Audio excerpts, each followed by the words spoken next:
My name is Elias Morgan, former aerospace engineer, reluctant explorer, and, apparently, consort to an alien monarch. That was not what I had signed up for when the Terran Coalition posted a desperate recruitment call for civilian pilots and technical specialists. Humanity was late to the interstellar stage, and we were already behind in diplomacy, technology, and, most concerning, respect. Most alien civilizations saw humans as useful but fragile, clever but impulsive, good engineers, mediocre diplomats.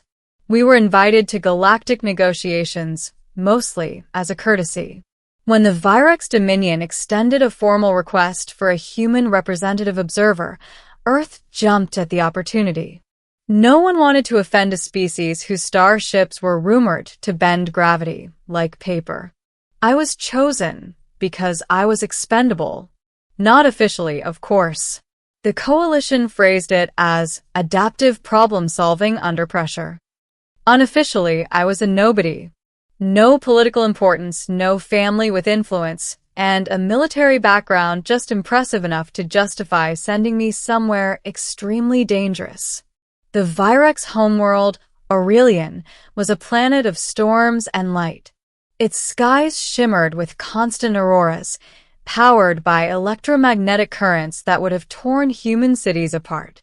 The Virex themselves thrived in it, tall, luminous beings with crystalline markings across their skin, as if stars had been etched into their bodies. Their queen ruled absolutely. Queen Cerethis Vale. I met her on my third day planetside, escorted into the throne's spire by silent guards wielding weapons that hummed softly, like restrained thunder. I had prepared for many things: interrogation, dismissal, even execution if I offended them.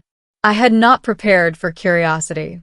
"Approach," Queen Cerethis commanded, her voice resonating directly in my bones through the translator's neural link. I stepped forward, keeping my posture respectful, eyes lowered. "You are human," she said. It was not a question. "Yes, your radiance." Her gaze lingered on me longer than was comfortable. Virex eyes could perceive electromagnetic signatures, emotions, neural activity, intent. There was nowhere to hide.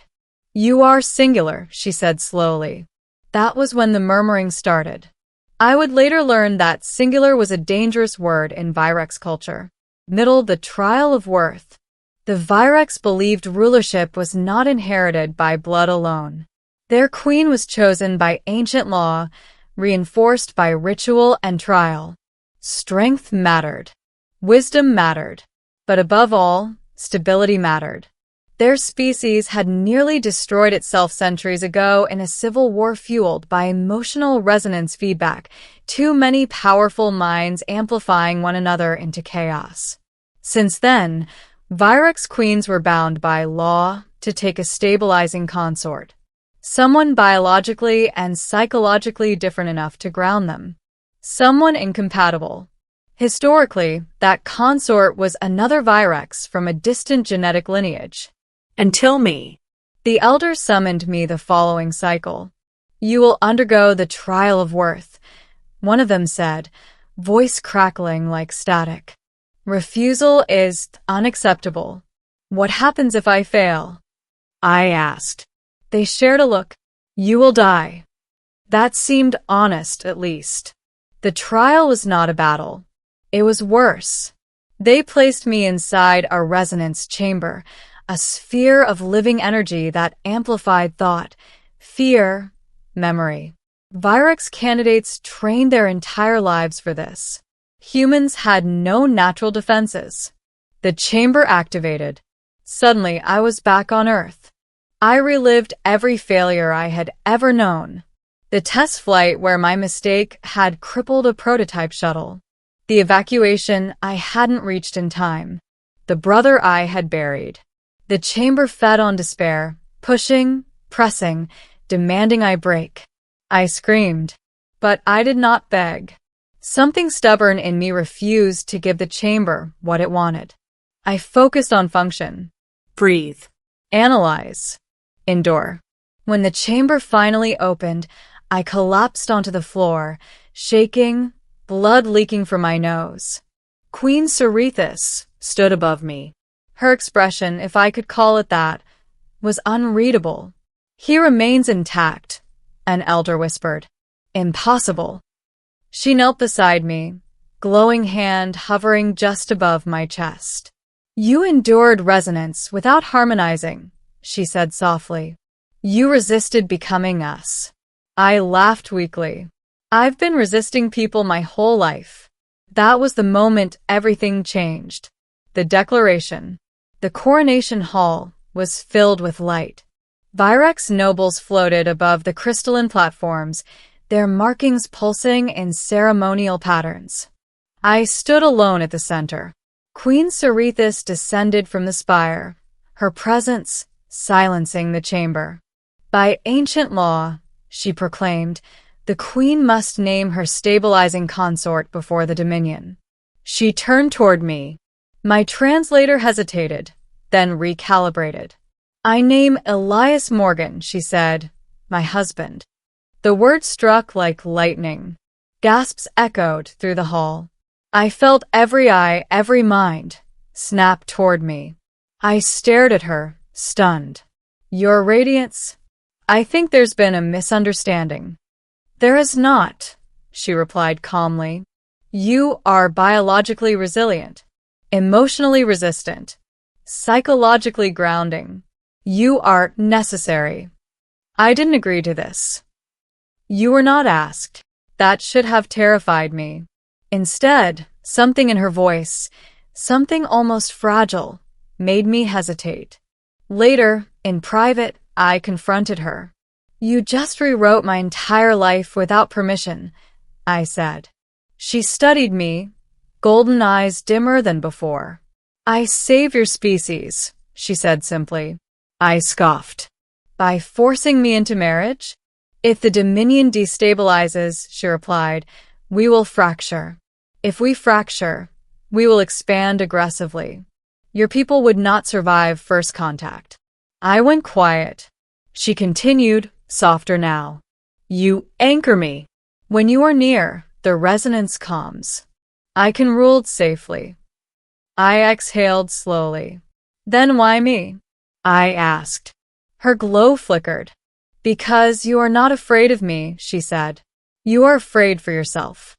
That difference matters." A human among gods. Life as the Queen's consort was strange. I was given no political authority, no command.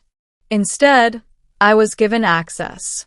I attended councils, listening as beings of living energy debated star systems like chess pieces. When tensions rose, Queen Cerethis would glance at me and breathe. The resonance would settle. The elders noticed. So did our enemies. An extremist Virex faction attempted a coup during the cycle of storms. They sabotaged the Spire's stabilizers, intending to overload the Queen's resonance and drive her into catastrophic feedback. I was with her when the alarms sounded. She staggered, energy flaring wildly. "Leave," she commanded, voice breaking. "No," I said, grabbing her hand. The energy burned, but I held on. "Focus on me," I said. "Not the chamber. Not the voices. Me." The feedback roared. I thought my heart would stop. But slowly, the storm quieted. The coup failed. The conspirators were arrested.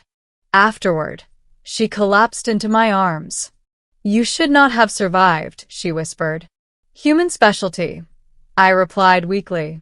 Surviving things we shouldn't. Ending. A new definition of power years past. Humanity's standing in the galaxy changed. Not because we were stronger, but because we were trusted. The Dominion became Earth's greatest ally. Virex technology flowed to human worlds. Human adaptability reshaped Virex infrastructure. And the Queen? She learned to laugh. Softly, at first, then freely. One cycle, standing beneath Aurelian's glowing skies. She turned to me. "In your culture," she asked, "does husband mean ownership?" "No," I said. "It means partnership." She considered that. Then she rested her forehead against mine, resonance warm and steady. Then, Queen Cerithis Vale said, "I chose correctly. I was never meant to rule. I was never meant to be important. But sometimes, humanity's greatest strength isn't domination or genius or firepower. Sometimes, it's the simple ability to stand beside something vast and terrifying and refuse to break. And sometimes, it's being called husband by a queen who needed a human to remind her how to be more than a god." The galaxy did not change overnight. History never does. But it did bend. The Virex Dominion formally announced the Concord of Aurelian, a binding pact between their star systems and the Terran Coalition. Other civilizations watched carefully, waiting for signs of weakness, manipulation, or deception. They found none. What they found instead was stability. Where once Queen Cerithis's presence had been overwhelming, a psychic gravity that bent every mind in the chamber, now it was measured, controlled, and deliberate. The Dominion's expansion slowed. Border conflicts dissolved into negotiations. Long-standing rival empires requested mediation instead of preparing fleets. And every time the Queen entered a chamber of volatile minds, I walked beside her. Not as a ruler, not as a symbol, as an anchor. I never grew comfortable with the title husband. Not fully. In human culture, the word carried expectations, romance, equality, shared vulnerability. Among the Virex, it had once meant function. That changed. Slowly. Deliberately. Queen Cerithis began asking my opinion, not because she needed permission, but because she valued perspective. She learned that disagreement did not equal threat, that silence did not mean disloyalty, that humans could be fragile and unbreakable at the same time. One cycle, during a council session so tense the air itself shimmered, an elder challenged her openly. "You rely too heavily on the human," he accused. "You weaken yourself by leaning on him." The hall fell silent. Cerithis did not look at me when she answered. "You mistake balance for weakness," she said. "I do not lean on him. I stand with him." Then she did something no Virex monarch had ever done. She reached for my hand in public. The resonance across the chamber settled instantly. The elder bowed. The matter was ended. Later that cycle, I asked her why she had done it. "In your people's stories," she said, "watching the auroras ripple across the sky, heroes stand alone. In ours, rulers stand above." She turned toward me, her glow soft and warm. Perhaps both ideas were incomplete. I smiled faintly. "You're saying the galaxy was missing something?" "Yes," she replied. "Perspective." Time passed differently after that. I aged. She did not. Virex biology granted centuries of life, while mine marched forward at a very human pace. I wondered, sometimes quietly, sometimes painfully, what would happen when time finally claimed me. She knew. On the night I asked her, the storms were gentle. "When you fade," she said, "the Dominion will remember you as the one who changed us." "That's not what I meant," I said. She placed her hand over my heart, feeling its steady rhythm. "When you fade," she continued softly, "I will carry your resonance within mine. I will never rule as I once did. The galaxy will never return to what it was." I exhaled slowly. That's more than I expected. She tilted her head, studying me in that familiar, penetrating way. "You taught me something, Elias Morgan," Queen Cerithis Vale said. "Power does not come from being untouchable. It comes from choosing what you allow to touch you." Years later, When human children learned about first contact, they were taught stories of great fleets and impossible technology. But the historians always paused on one detail: that the most powerful empire in known space was not tempered by weapons, or treaties, or fear. It was tempered by a single human who refused to break, and by a queen who chose to call him husband, not because she needed control, but because she finally understood partnership. Under alien skies, amid endless stars, humanity found its place. Not above the galaxy, not beneath it, but beside it,